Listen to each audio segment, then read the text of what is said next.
출애굽기 24장 제가 1절부터 11절까지 읽도록 하겠습니다. 또 모세에게 이르시되 너는 아론과 나답과 아비후와 이스라엘 장로 70명과 함께 여호와께로 올라와서 멀리서 경배하고 너 모세만 여호와께 가까이 나아오고 그들은 가까이 나오지 말며 백성은 너와 함께 올라오지 말지니라. 모세가 와서 여호와의 모든 말씀과 그의 모든 율례를 백성에게 전하매 그들이 한 소리로 응답하여 이르되 여호와께서 말씀하신 모든 것을 우리가 준행하리이다. 모세가 여호와의 모든 말씀을 기록하고 이른 아침에 일어나 산 아래에 제단을 쌓고 이스라엘 12지파대로 12기둥을 세우고 이스라엘 자손의 청년들을 보내어 여호와께로 서로 번제와 화목제를 드리게 하고 모세가 피를 가지고 반은 여러 양푼에 담고 반은 제단에 뿌리고 언약서를 가져다가 백성에게 낭독하여 듣게 하니 그들이 이르되 여호와의 모든 말씀을 우리가 준행하리이다. 모세가 그 피를 가지고 백성에게 뿌리며 이르되 이는 여호와께서 이 모든 말씀에 대하여 너희와 세우신 언약의 피니라. 예, 아멘. 제가 어제 이 말씀을 이제 다시 준비하면서 저를 좀 돌아보는 그런 시간들이 좀 됐습니다. 그래서 하나님께서는 참 사람을 잘 못 보신다 하는 마음이 있었어요. 제가 이제 부족한 게 세 가지인데 사람 사이에서 공감하는 것, 그 다음에 배려하는 것, 경청. 목회자로서 가장 중요한 세 가지가 하나도 없어요. 그런데 하나님이 이런 나를 이렇게 또 부르셨나 하는 이제 마음들이 이제 들기도 하고, 제가 이제 어떤 사람을 참 오래도록 쭉 옆에 두고 이렇게 잘 사랑하지 못해요. 왜냐하면은 저는 이제 사람 자체에는 특별히 많은 관심이 없어요. 오직 어떤 사물, 지식, 그야말로 이제 이과생이죠. 그래서 사람의 마음을 따뜻하게 위로해주고 이런 것들은 저에게 사실 없어요. 그리고 이제 또 목회를 하면 찬양을 해야 되는데 제가 이제 찬양을 워낙 못했단 말이에요. 노래 자체를 늘 어떻게 하면 피할까 이제 이 생각만 했는데, 그런데 이제 지나고 보니까 하나님은 사람을 보고 쓰는 게 아니라 아예 만들어 쓰시는구나 하는 마음을 많이 가지게 됐어요. 제가 교회를 이렇게 목회를 이렇게 작지만 이렇게 시작을 하면서 제가 형제 자매님 한 분 한 분들을 위해서 제가 기도한다. 예전에 저로서는 있을 수 없는 일이에요. 그리고 막 형제 자매님 중에 어려움이 있고 또 마음적으로 저를 힘들게 하지만 제가 그런 분들을 위해서 사랑의 기도를 한다. 그런 제가 아닌 거죠. 그리고 제가 이렇게 찬양을 이렇게 참 좋아하게 될 줄 저는 생각도 못했습니다. 그래서 하나님께서는 만약에 나의 옛날 모습을 그대로 썼다면은 내가 얼마나 교만해질까. 그래서 아예 그 사람 자체를 무시해버리고 하나님의 열매만 나오도록 그렇게 하신 게 아닌가 하는 참 감사의 마음이 있었습니다. 우리가 사실 설교를 제가 지금 한 유튜브에 올라 있는 게 한 150개 정도 되는 걸로 제가 알고 있는데, 들어보면은 통일해요. 결론은 우리는 겸손해야 된다. 그리고 사랑해야 된다. 그럼 이 겸손과 사랑은 도대체 어디에서 나오는가? 우리가 똑같이 설교를 하는데 이 설교가 어떤 분에게는 말씀이 확 와닿을 수가 있어요. 그러면 와닿는데 두 가지 반응이 일어나요. 저거는 나를 두고 이야기하시는구나. 하나님 참 감사합니다. 저를 보게 해주셔서 감사합니다. 이렇게 반응이 나올 수 있고, 또 하나는 저 목사가 나를 두고 설교를 하네 하면서 마음에서 분노가 일어날 수가 있어요. 그러면 우리는 내 마음에서 분노가 일어난다는 것은 내 마음에 아직 그 돌멩이가 있다는 거예요. 설령 설교에서 나를 두고 하는 것처럼 들리지만 그는 성령께서 작용하시는 거고, 그런 이야기가 들릴 때마다 하나님 감사합니다. 내 안에 이런 마음들이 올라오는 거 보니까 제가 아직까지 이 부분에 대해서 벗어나지 못했습니다. 저를 돌아보게 해주셔서 감사합니다. 하면서 계속 하나님 앞에 우리가 찬양을 드려야 돼요. 우리가 스바냐 1장에 보면은 우리가 같이 잠시 한번 볼까요? 스바냐입니다. 1장 12절입니다. 우리 다 같이 한번 합독하겠습니다. 그때 내가 예루살렘에서 찌꺼기같이 가라앉아서 마음속에 스스로 이르기를 여호와께서는 복도 내리지 아니하시며 화도 내리지 아니하시리라 하는 자를 등불로 두루 찾아 벌하리니. 그래서 여기에 보면 아주 우리 마음에는 찢기 같은 마음이 있어요. 내가 어느 정도 나를 버릴 수 있는 마음, 이런 것들은 내가 말씀 앞에 순종을 해요.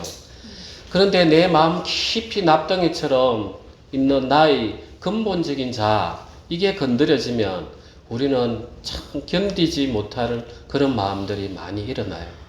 그래서 하나님께서 말씀을 통해서 선포하실 때 나에게 탁 부딪히는 말씀들을 들을 때마다 이게 내 안에 있는 그 찢기 같은 마음이구나 하는 것들을 우리는 드러내고 감사할 줄 알아야 됩니다.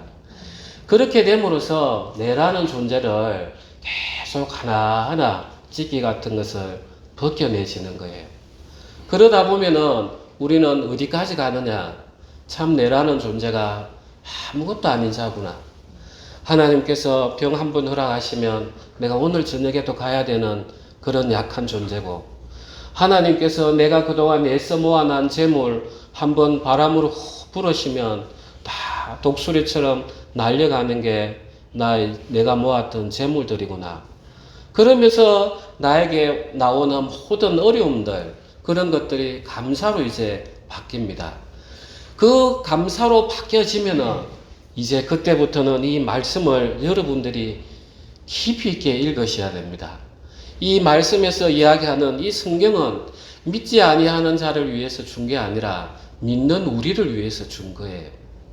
이 성경을 볼 때마다 이 악한 사람들 이야기들이 내 영혼의 이야기고, 거기에서 나오는 선한 이야기들은 예수님이 우리를 위해서 이미 예비되어 있었구나 하는 그 예수님 이야기인 걸 우리가 알게 되는 것입니다.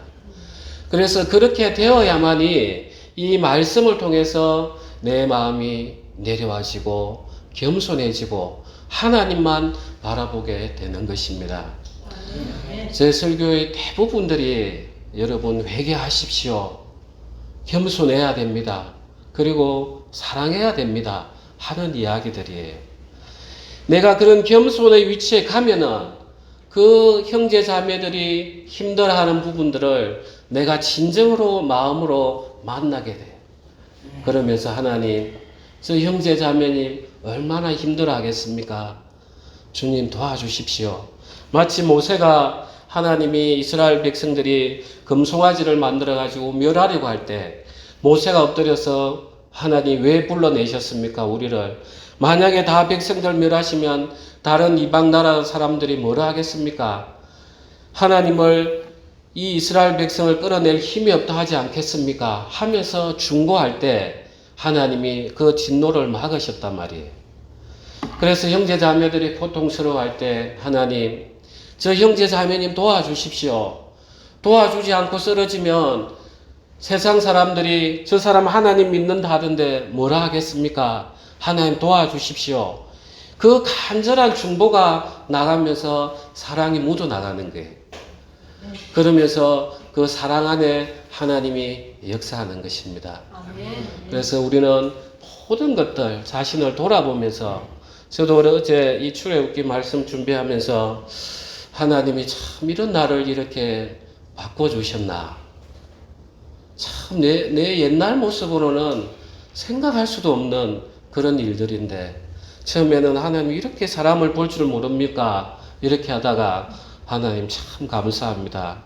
정말 무에서 유를 창조하신 주님 감사합니다 하면서 이렇게 마음이 바뀌어지더라고요.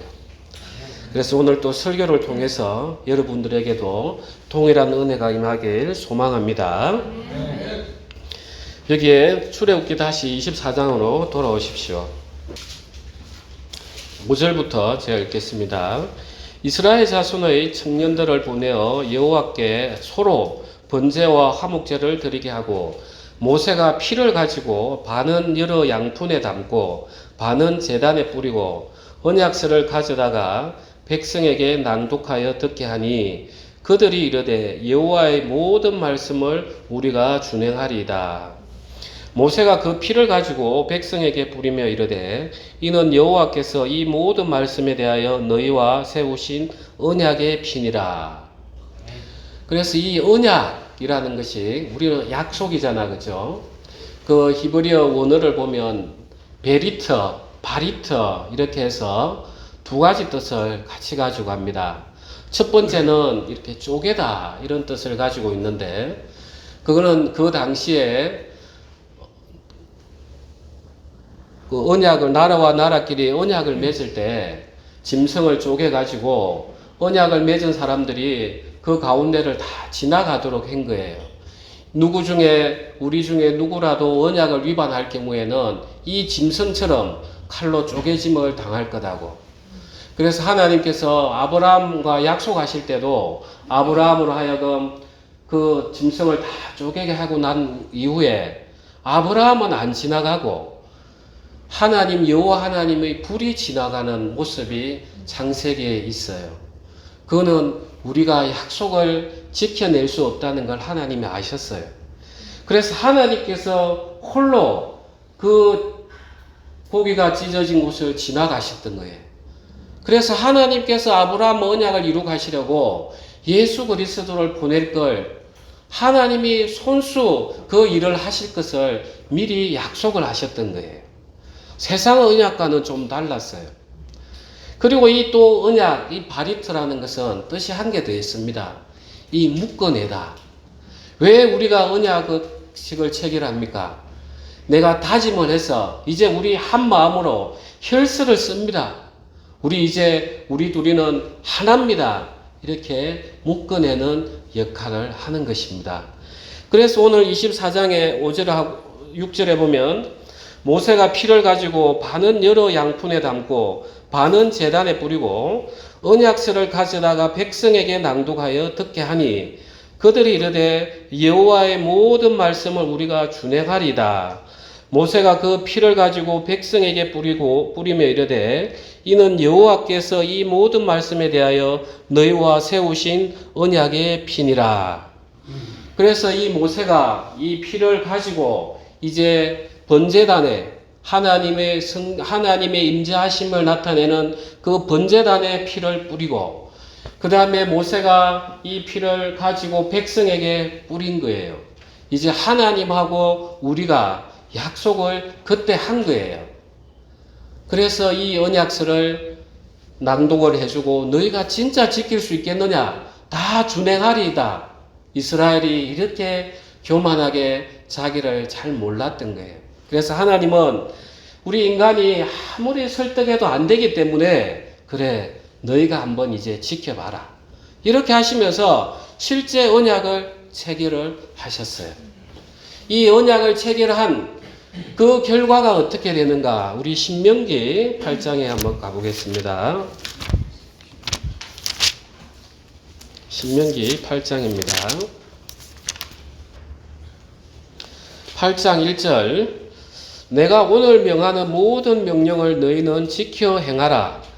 그리하면 너희가 살고 번성하고 여호와께서 너희 조상들에게 맹세하신 땅에 들어가서 그것을 차지하리라.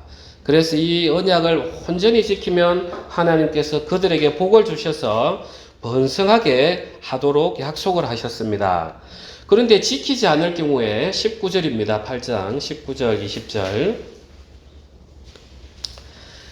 내가 만일 내 하나님 여호와를 잊어버리고 다른 신들을 따라 그들을 섬기며 그들에게 절하면 내가 너희에게 증거하노니 너희가 반드시 멸망할 것이라. 여호와께서 너희 앞에서 멸망시키신 민족들 같이 너희도 멸망하리니 이는 너희가 너희 하나님 여호와의 소리를 청종하지 아니함이니라. 그래서 하나님께서는 이제 이스라엘하고 시내산에서 언약을 체결했습니다. 그래서 너희가 잘 지키면 내가 번성하게 복을 주겠다. 그런데 내 이야기를 따르지 않으면 이제 너희가 멸한 그 가나안 족속들처럼 나도 너희를 멸할 것이다. 이렇게 이야기를 하셨어요. 실제로 이스라엘 백성들이 가나안 땅에 들어갈 때 하나님께서 어떻게 명령하셨냐? 어린 유아든 짐승이든 진멸하라고 해요. 완전히. 그러면 오늘날 시각에서 보면 아니 애들이 뭔 잘못이 있다고 저러지? 짐승들은 또 뭔 잘못이 있어? 하나님 이렇게 구약의 하나님이 무서운 하나님인가? 이렇게 생각할 수 있어요. 왜 그렇게 하셨냐는 거예요. 내가 그 어린 아이를 칼로 베고 여자들을 찔러 죽이고 이럴 때 이 이스라엘 백성은 몸으로 익히는 거예요. 이 우상 숭배에 빠져 있는 이방인들의 심판이 이런 거구나. 야, 나도 들어가서는 다시는 이러지 말아야지. 몸으로 완전히 익히게 했단 말이에요. 그러니까 8장 20절에 보면 여호와께서 너희 앞에서 멸망시키신 민족들 같이 너희도 멸망하리니. 이 정도 되면은 우리가 하나님 우리가 말씀을 따르지 않으면은 내가 큰일 나겠구나. 마음에서 영혼에 확 새겨져야 되는데 이제 나중에는 어떻게 되느냐? 이 이스라엘 백성이 어떻게 되느냐? 오늘 이 언약을 가지고 성경이 앞으로 어떻게 가는지 다 연달아 열어드리겠습니다. 우리가 예레미야 25장입니다. 제가 가진 성경은 구약 1089페이지입니다.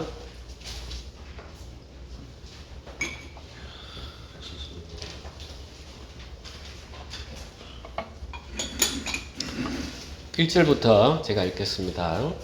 유다의 왕 요시야의 아들 여호야김 넷째 해 곧 바벨론의 왕 느부갓네살 원년에 유다의 모든 백성에 관한 말씀이 예레미야에게 임하니라.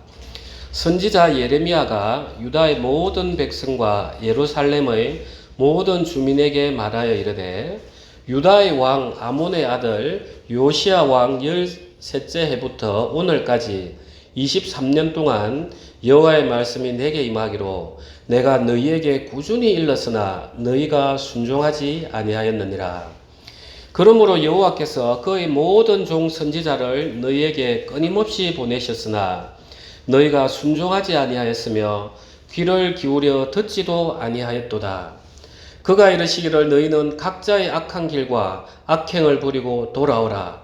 그래야면 나 여호와가 너희와 너희 조상들에게 영원부터 영원까지 준 그 땅에 살리라. 너희는 다른 신을 따라 다니며 섬기거나 경배하지 말며 너희 손으로 만든 것으로서 나의 노여움을 일으키지 말라.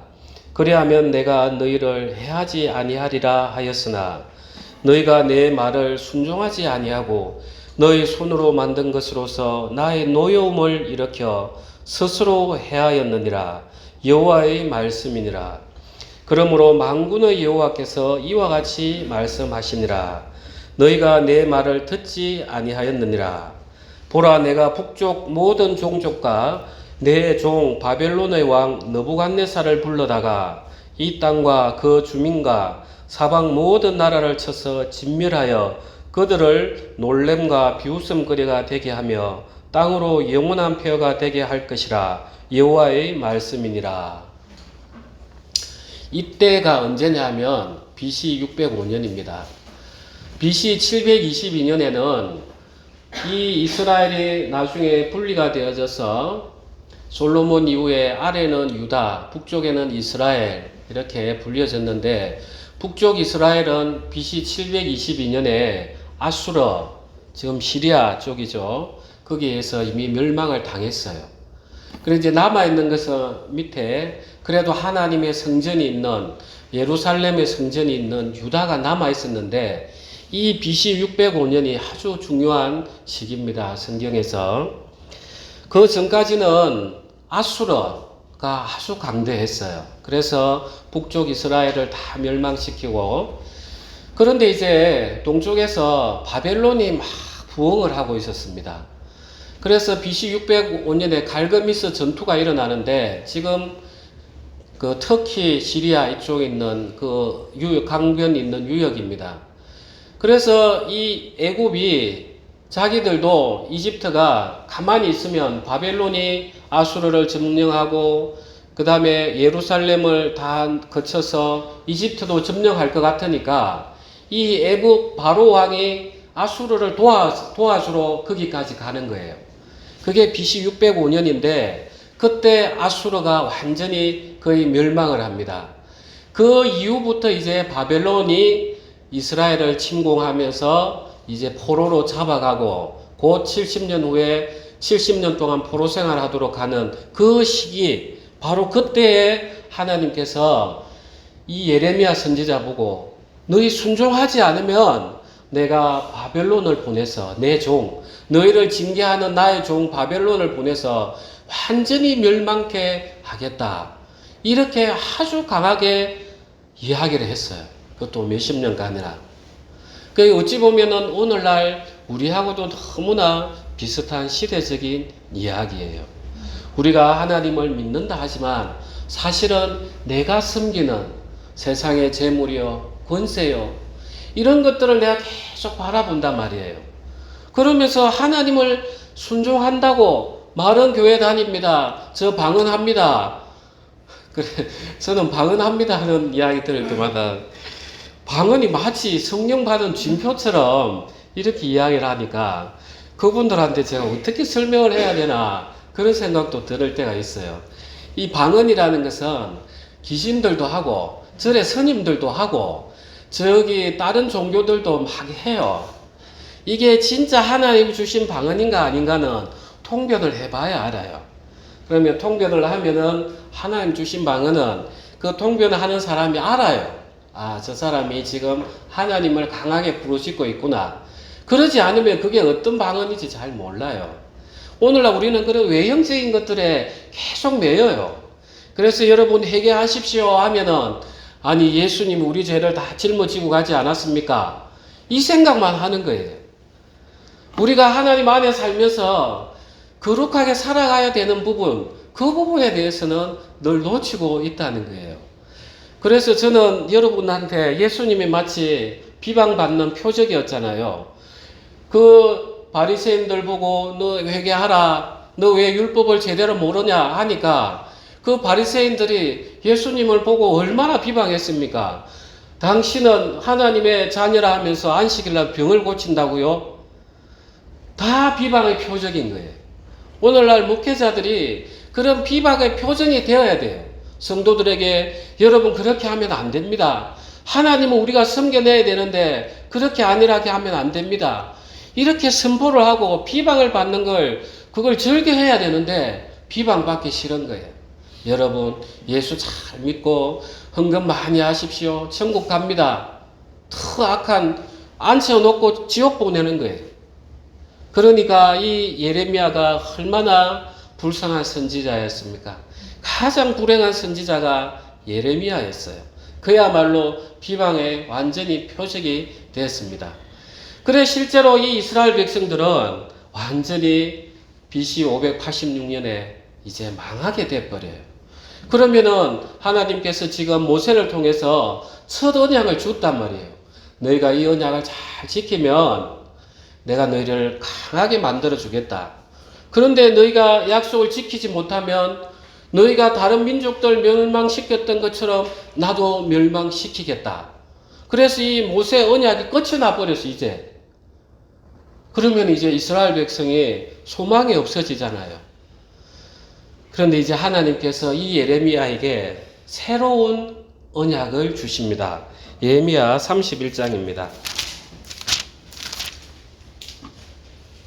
31장 31절부터 보겠습니다. 여호와의 말씀이니라. 보라, 날이 이르리니 내가 이스라엘 집과 유다 집에 새 언약을 맺으리라. 이 언약은 내가 그들의 조상들의 손을 잡고 애굽 땅에서 인도하여 내던 날에 맺은 것과 같지 아니할 것은 내가 그들의 남편이 되었어도 그들이 내 언약을 깨뜨렸음이라. 여호와의 말씀이니라.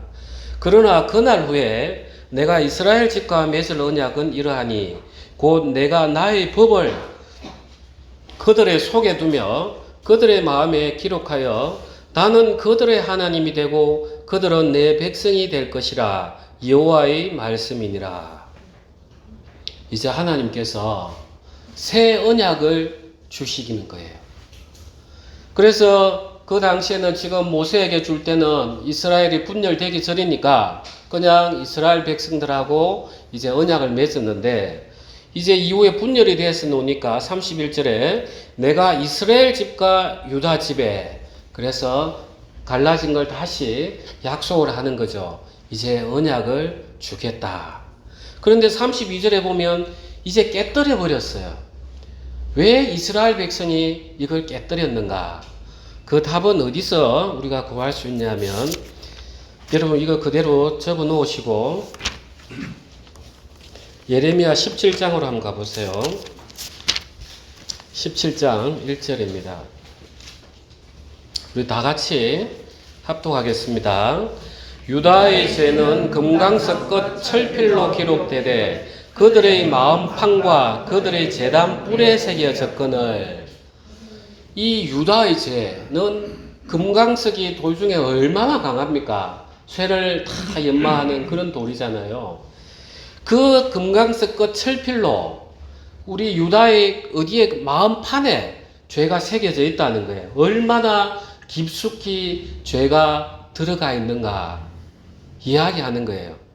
그리고 또 그들이 지은 죄들이 얼마나 하나님 앞에 강하게 지어졌으면은 그 제단 뿔에 그거로 지워지지도 않게 새겨져 있는가. 우리가 사실은 이걸 정확하게 알아야 돼요. 우리는 근본적으로 우리 안에 있는 이 죄성은 이 금강석 끝 철필로 기록되어 있기 때문에 없어지지가 않아요. 개선이 되는 게 아니에요. 그래서 이 이스라엘 백성들이 처음부터 너희가 모세가 이 언약을 잘 지킬 수 있겠냐 했으면 하나님 한 번 더 좀 생각할 수 있게 해주십시오. 우리가 그 만나도 하루치만 가져가려 했는데 우리가 또 걱정이 돼서 안식일 날 못 믿어서 이틀치 가져가고, 안식일 날은 아니네요. 평일에 이틀치 가져가고 두 오멜씩 가져가고, 제가 홍해를 건너고 나서부터 하나님이 주신 그 작은 율법도 지키지 못했는데 하나님이 정말 잘 지킬 수 있을까요? 모세에게 한 번이라도 이야기했으면 그래도 자기를 아는 건데, 이 이스라엘 백성들이 이 교만의 죄가 워낙 깊이 있다 보니까 좋습니다 하나님, 우리가 피를 걸고 맹세하겠습니다. 그래? 하나님 얼마나 순수하신 분이에요. 그래 약속하자. 근데 약속이 돼버렸단 말이에요. 그래서 하나님께서는 그래 너희는 너희 안의 죄를 알지 못하지 않느냐, 내가 주고 너희가 진짜 이 율법을 행할 수 있는지 한번 보자. 그 답이 이거예요. 유다의 죄는 금강석 끝 철필로 마음판에 기록되어 있기 때문에 우리는 이 존재적으로 우리가 육신이 살아있는 한은 율법을 지켜낼 수가 없는 거예요. 그래서 이제 하나님께서는 이 우리 마음판부터 바꿔야 되니까 다시 예레미야 31장 그대로 오보십시오. 31장 33절입니다. 그러나 그날 후에 내가 이스라엘 집과 맺을 언약은 이러하니 곧 내가 나의 법을 그들의 속에 두며 그들의 마음에 기록하여. 이제 하나님이 완전히 바꾸시는 거예요. 이스라엘 백성들은 하나님이 온갖 기적을 다 보여주고 하늘에서 만나가 내리고 메추라기가 내리고 그런 기적들을 봤음에도 불구하고, 그리고 율법이 돌에 기록되어 있었으니까 지워지지도 않아요. 그걸 보면서도 자기 안에 죄를 보지 못했기 때문에 예수님이 오셨을 때도 맨날 하는 말이 표적을 보여달라고, 기적을 보여달라고. 이게 안 된다는 거예요. 그래서 하나님이 이제 거꾸로 하는 거예요. 좋아, 내가 너희 마음판을 아예 바꿔줄게. 그 법이 하나님이 새롭게 주신다는, 그게 새 언약인 거예요. 구약 성경에서 나오는 새 언약은 여기 외에는 없어요. 그래서 이 새 언약을 이제 누가 실행을 하는가? 누가복음 가보겠습니다. 누가복음 22장입니다. 22장 19절입니다. 제가 가진 성경은 신약 135페이지입니다. 19절, 20절 우리 다 같이 합독하겠습니다. 떡을 가져 감사 기도하시고 떼어 그들에게 주시며 이르시되 이것은 너희를 위하여 주는 내 몸이라 너희가 이를 행하여 나를 기념하라 하시고 저녁 먹은 후에 잔도 그와 같이 하여 이르시되 이 잔은 내 피로 세우는 새 언약이니 곧 너희를 위하여 붓는 것이라. 여기에 새 언약 이야기가 나와요. 자, 지금 시내산에서는 모세가 그 소를 잡아서 이제 번제단에 태우고 피는 하나님의 번제단에 뿌리고 이스라엘 백성들에게 뿌려서 언약을 맺고 그 다음에 언약식을 기념하기 위해서 같이 식사를 했단 말이에요. 지금 이 새 언약을 누가 이루어 가시는지 한번 보십시오. 그 언약이 바리터, 쪼개다, 그리고 묶어내다. 이 예수님께서 십자가에 못 박히시면서 그 몸이 쪼개졌어요. 그리고 그 피를 가지고 예수님은 하늘에 있는 성전에 가서 뿌렸다고 히브리서에 되어 있어요. 그리고 그걸 믿는 우리에게 예수 그리스도의 피를 다시 뿌려주시는 거예요. 모세가 하나님과 이스라엘 백성 사이에 중보자가 되어서 그 언약을 이루어서 하나님하고 이스라엘 백성을 하나로 묶어줬듯이 이제 예수 그리스도가 중보자가 되어서 하나님하고 우리를 다시 묶어주는 거예요. 이해가 되십니까? 그래서 하나님께서 모세에게 주신 이 율법들은 지금 우리 자신을 계속해서 바라보게 하면서 내라는 존재, 이 내라는 존재의 제약은 마음판에 금강석 끝을필로 죄가 깊이 있게 박혀 있구나. 이제 이 나를 구원해 줄 자가 누군가? 하나님 새 언약을 주신다고 했는데 도대체 그분이 누굽니까? 예수 그리스도를 계속 바라보게 하시는 거예요. 그러면서 예수님께서 새 언약이다. 그래서 우리가 성찬식 하는 게 이스라엘 백성들이 모세가 하나님과 언약을 맺고 나서 하나님 앞에서 식사하는 것처럼 우리가 성찬식을 하는 게 예수님. 정말 주님께서 주님의 그 흘리신 피와 찢기신 그 살로 인해서 저희가 하나님 앞에 다시 하나로 되었습니다. 주님 참 감사합니다. 그런 상태가 계속해서 너희는 예수를 깊이 생각하라. 예수를 계속 깊이 생각하면은 이제 우리는 아는 거예요. 하나님, 이런 우리를 위해서 하나님이신 그 예수님이 우리를 위해서 죄를 짊어지셨습니까? 우리를 위해서 십자가에 못 박히셨습니까?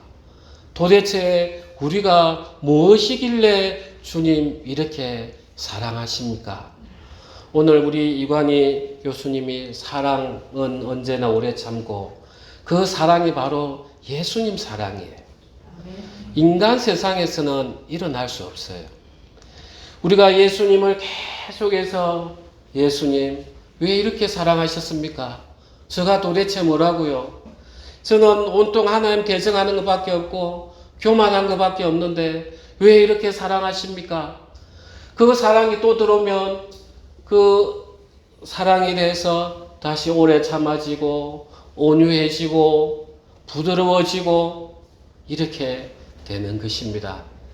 그래서 이 말씀을 어디에 두고 있냐면 히브리서 9장입니다. 9장 11절입니다. 제가 가진 성경은 신약 360페이지입니다. 11절부터 15절까지 제가 읽겠습니다. 그리스도께서는 장래 좋은 일에 대제사장으로 오사 손으로 짓지 아니한 것 곧 이 창조에 속하지 아니한 더 크고 온전한 장막으로 말미암아 염소와 송아지의 피로 하지 아니하고 오직 자기의 피로 영원한 속죄를 이루사 단번에 성소에 들어가셨느니라. 염소와 황소의 피와 및 암송아지의 죄를 부정한 자에 부려 그 육체를 정결하게 하여 거룩하게 하거든. 하물며 영원하신 성령으로 말미암아 흠없는 자기를 하나님께 드린 그리스도의 피가 어찌 너희 양심을 죽은 행실에서 깨끗하게 하고 살아계신 하나님을 섬기게 하지 못하겠느냐.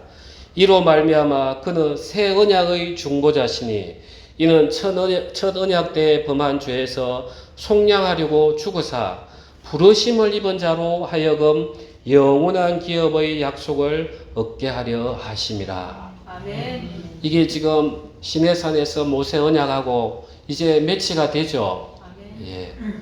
예수님이 이렇게 지금 우리를 위해서 우리 마음 안에 그 사랑을 계속 넣어서 이제 우리 마음판 안에 내가 하나님의 영광을 위해서 어떻게 살아야 되는가.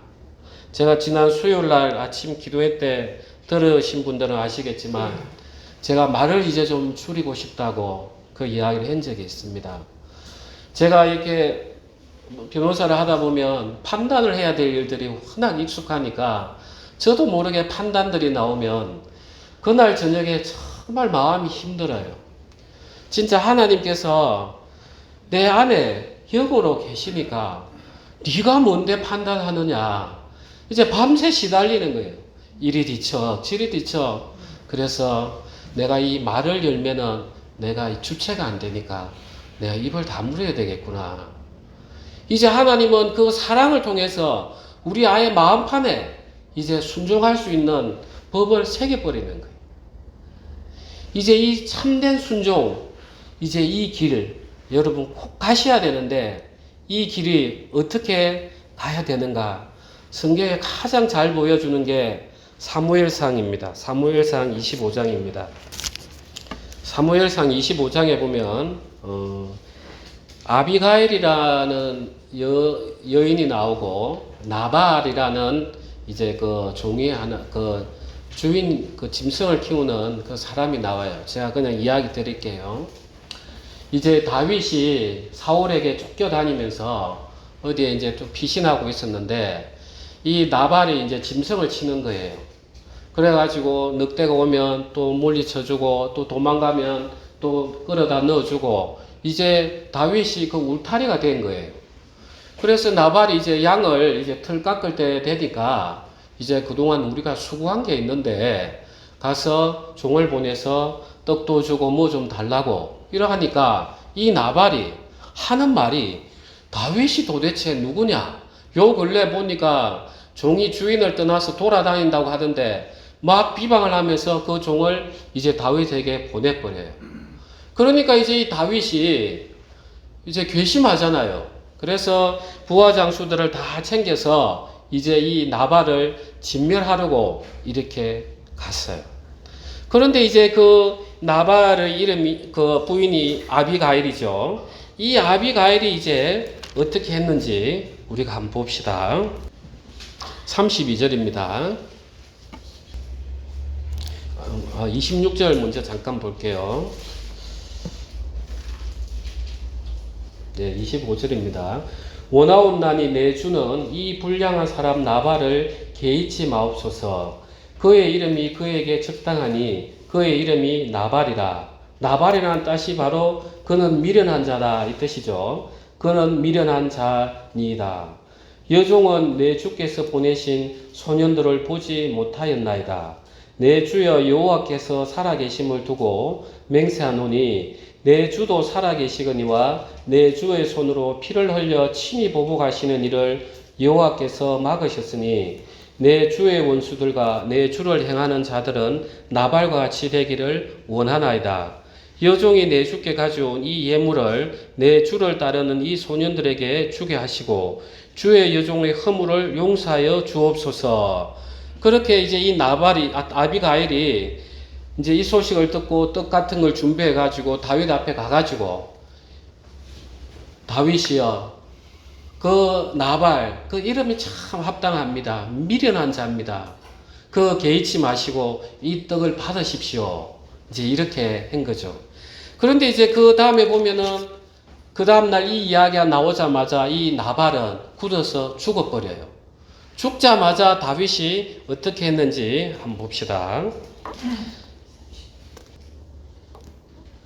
(39절입니다) 나발이 죽었다 함을 다윗이 듣고 이르되 나발에게 당한 나의 모욕을 갚아주사 종으로 악한 일을 하지 않게 하신 여호와를 찬송할지로다. 여호와께서 나발의 악행을 그의 머리에 돌리셨도다 하니라. 다윗이 아비가일을 자기 아내로 삼으려고 사람을 보내어 그에게 말하게 하며 다윗의 전령들이 갈멜에 가서 아비가일에게 이르러 그에게 말하여 이르되 다윗이 당신을 아내로 삼고자 하여 우리를 당신께 보내더이다 하니 아비가일이 일어나 몸을 굽혀 얼굴을 땅에 대고 이르되 내 주의 여종은 내 주의 전령들의 발 씻길 종이니이다 하고 아비가일이 급히 일어나서 나귀를 타고 그를 뒤따르는 처녀 5과 함께 다윗의 전령들을 따라가서 다윗의 아내가 되니라. 자, 이 아비가일이 어떻게 다윗의 아내가 됐는가? 그걸 잘 보면 우리가 어떻게 하면은 그리스도의 신부가 더욱더 될 수 있느냐? 답을 얻는 거예요. 자, 내가 신앙을 하면서 내 육체의 본성이 살아있다 보니까 죄들이 막 올라와요. 욕심도 올라오고 분노도 올라오고. 그럴 때 이 아비가일이 어떻게 했느냐? 다윗이여, 주여, 이 나발은 이름이 합당합니다. 미련한 자입니다. 내 안에 육체의 모든 욕망들이 올라올 때 하나님, 내 육체 정말 이 미련한 자입니다. 내 이 육체를 믿지 않게 해주십시오 하면서 이 아비가일이 이 나발을 떠났던 것처럼 내가 내 육체에서 올라오는 것들에 대해서 내가 미워해내야 되는 거예요. 그렇게 되면은 다윗이 이 아비가일을 데리고 갔던 것처럼 하나님, 예수님께서 우리를 더욱더 가까이 붙여주시는 거예요. 만약에 우리가 육체가 그대로 있는 상태에서 예수님에게 가면 예수님을 가늠하게 하시는 분으로 만들어버리는 거예요. 예수님을 죄짓게 하는 분으로 또 만들어버리는 거예요. 그래서 우리에게 육체가 올라올 때는 늘 이 아비가일이 자기 남편 나발을 어떻게 생각했는가처럼 우리가 그렇게 해야 되는 거예요. 하나님, 내 육체에서 올라오는 이 생각, 미친 생각들입니다. 이 생각들, 이제 저주받은 생각들입니다. 이게 그동안 내 육체의 남편이었습니다. 주님, 이제 이걸 떠나겠습니다. 주님, 저를 신부로 맞이해서 주님 거룩하게 하여 주십시오 라고 더욱 외쳐야 되는 것입니다. 우리 기도하겠습니다.